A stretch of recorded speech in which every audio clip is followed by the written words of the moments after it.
Okay, so anyhow, welcome to, we can go into the centre.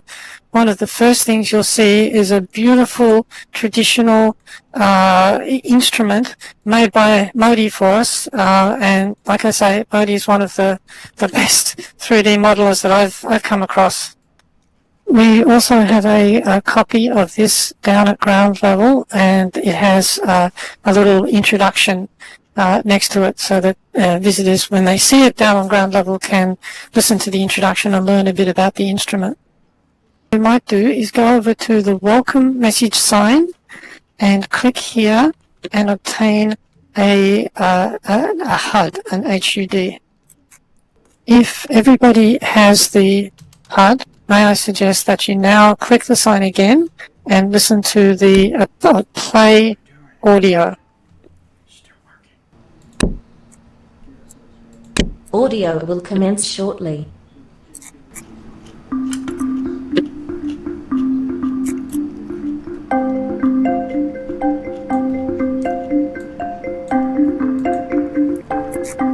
Welcome to Singapore, circa 1825.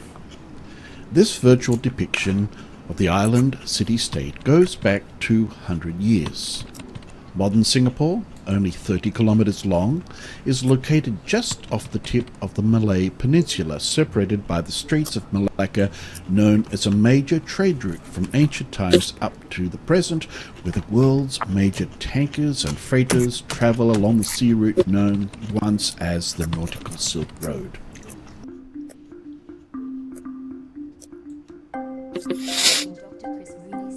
Hopefully everyone was able to hear Chris's introduction to the region and to the project. What I would suggest now is that we click on the sign again and we click teleport and then go to the first station.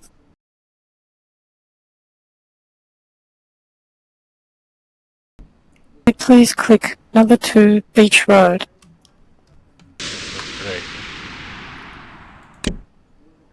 Okay, so looks like we all made it eventually. You'll see to our right a lady carrying a pole with several baskets. So she is an open sim NPC that we created. So we were very lucky to have the collaboration of these two fantastic creators to help us with creating the costumes and various other things appropriate for the era. What is known as Beach Road in Singapore, and the idea is that in the current era, the Beach Road area is full of very modern buildings and so on, but back in 1825 it was still pretty much a rural area with the Kampong village and so on. This is before it started being developed. So you'll see there is a sign here, and there are a number, obviously there's 11 stations that we've set up along the way, and you can click on each one and you can hear an introduction about the particular station by Chris.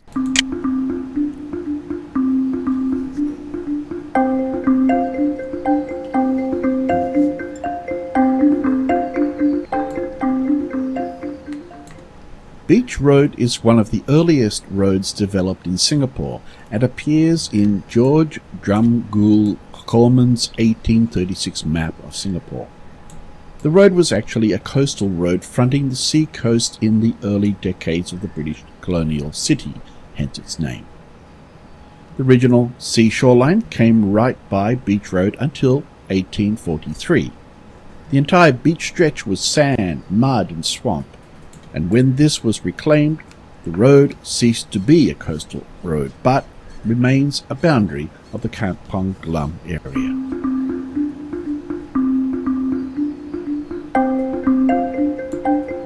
Some of the animals, for example, obviously we purchased off the marketplace to add to the atmosphere.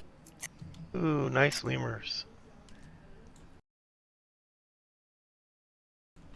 And again, I can't more highly recommend Modi's amazing models.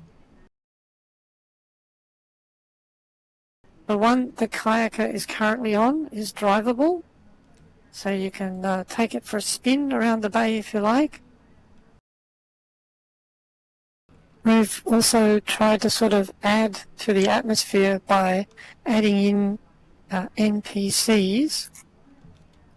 Very good NPCs. So we have two kinds of NPCs here.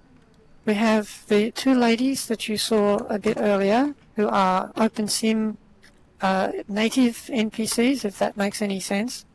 And the gentleman standing in front of me here is an Animesh NPC, and he was made using Fuse. Already, I'm learning so much on this tour, and I thank you for it. Ah, Wow. you're very welcome. Audio will commence shortly.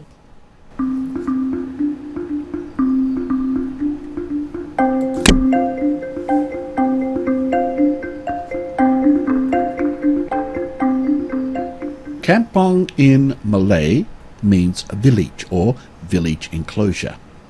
A Malay village typically contains a masjid, mosque, or a surau, paddy fields or orchards, and Malay houses on stilts.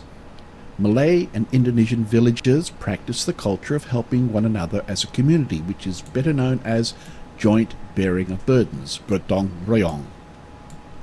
They are family-oriented, especially the concept of respecting one's family, the parents and elders in particular. The English word compound, when referring to a development in a town, is from the Malay word kampong.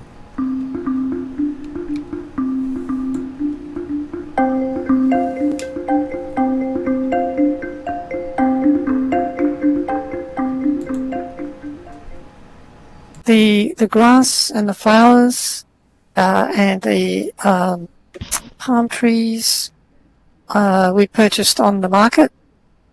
There's some other palm trees over here which we got from SketchUp. The ground that we're walking on, I made the ground in SketchUp, and we extended the ground on both sides of the region to make the region look bigger, but it is only one region. So the side extensions you can't walk onto, but it does give the feel of a bigger region. So this is the village market with a range of different fruits, many of which were made on SketchUp. And again, we have the Animesh type NPCs here, which are the Indian or Malay looking gentlemen, the PVH animations. Oh, and you can see now the gentleman there with the basket on his shoulders bringing the fish up from the one of the fishing boats, and shortly he'll go back down onto the pier. So he is an OpenSim NPC, and if you follow him down to the pier, you'll see he'll pick up another basket, and he'll full of fish, and he'll bring it back over.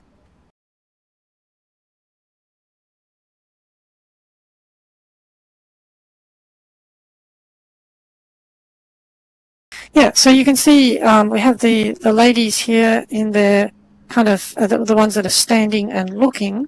They're in nicer clothes, so these are sort of the more maybe upper class ladies who are coming to check out the fresh produce. And then we have the sellers here. So the sellers are all Animesh with very limited animations, and the ladies that are walking around are the native OpenSim ones. And you can see one of the ladies over here, one of the local farm workers, who's bringing pineapples over from the pineapple plantation, which we can go and have a look at shortly.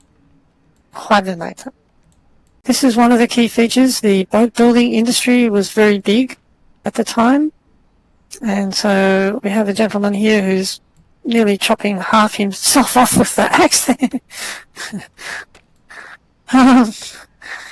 To sort of represent the boat building there, and we have one of Modi's, again, amazing models here on the rails, ready to go into the water. I don't think it has a sail though. yeah, and then we have over here again something which was, I believe, fairly typical of the day, where you had people going around with these portable sort of cooking stations which they carried on the bamboo poles. And so she's cooking up some nice squid for the local workers. And then the buildings you'll see behind us, again, were all very generously provided by Modi, including these big urns, these big pots and the fires, and it's like a blacksmith shop over here. We have a pit over here for sawing wood, and some tents, again, all made by the marvellous Modi. So, I mean, obviously rice, very important, and we have the workers there in the field. Again, they are open sim NPCs with animations, sitting inside them to make them perform their movements there. And then we have the overseer. Yeah, the overseer is a bit useless, really. He just walks up and down between the paddy fields and preens a bit like a peacock, and at one point he goes into the grass and has a pee, so he's pretty useless. Oh, well, actually, so also one of the other forms of agricultural production obviously was pineapples. So we have our pineapple grove here. I'm not so sure I would want to work in a pineapple grove in, a sarong or shorts, because those leaves, I think, can be quite spiky. But we have our worker working away there, and we have our lass who's now gone off with another load of pineapples back to the market. So, Wow. again, it was just an attempt to just kind of reflect a little bit of what daily life might have been like at the time. Because you're right, it makes it feel more alive, and they kind of tell a story in their actions, I guess, in a way. But we were very lucky to find Ada, I have to say, because I'm not good at making clothing. There she goes with her pineapples. So now we're heading into, obviously, the Royal Palace area again. Please look with awe at Modi's models. I swear I haven't seen models as well made, as well textured as these. Also, we have, just over here, we have some ladies of leisure from the palace, a little chat.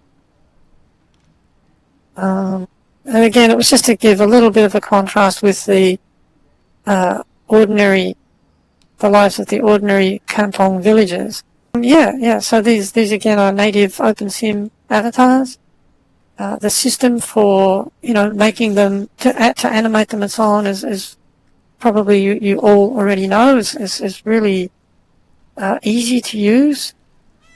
Basically, you just you put on the costumes yourself, you put on the skins and everything that you want, and then, you click the object containing the script, and you sort of move around to the various locations that you want to go, and you log those paths, those movement paths as you go.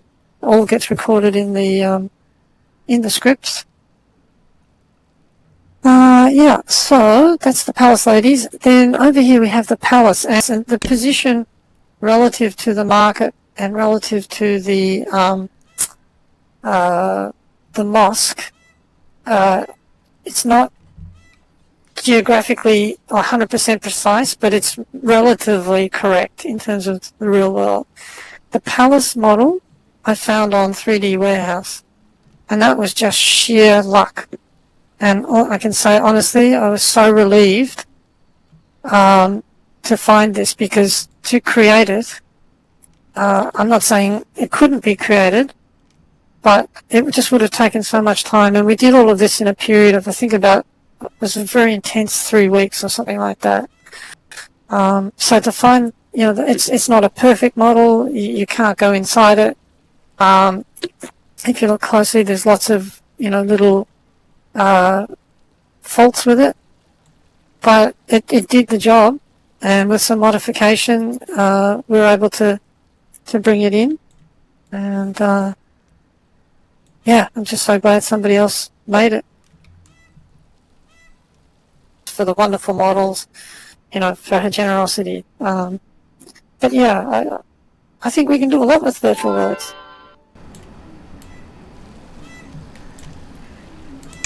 And on that note, I'm going to stop my recording. That was a perfect ending. We can do a lot with virtual worlds.